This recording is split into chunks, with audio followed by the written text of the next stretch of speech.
con ganas de que comience la temporada 2024 en nuestra tierra. Nosotros ya estamos preparando la web para los miles de datos que habrá que meter. Por ahora, los nuevos reglamentos ya están colgados en su sección.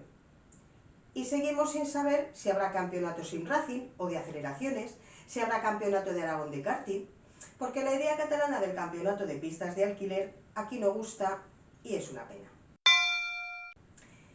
El jueves que viene podremos colgar la charla que tuvimos con Carlos Alejandre, el conocido y querido comisario del Turbante. Pudimos entrevistarle sin prisa para conocerlo mejor y nos permitió entrar en su casa y visitar su rincón Racing y la colección a escala.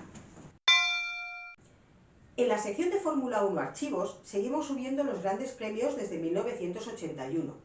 Hay casi 280 grandes premios en la web y en el canal de YouTube Fórmula 1 Históricos, ahora hasta 2010, y todos cantados por Lobato desde 2003 en aquella televisión, Antena 3.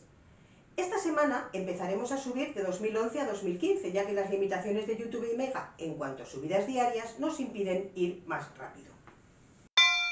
También volveremos a coger el coche para ir a visitar agentes y escuderías en sus cuarteles de invierno, mientras planificamos los reportajes y entrevistas que haremos esta temporada 2024.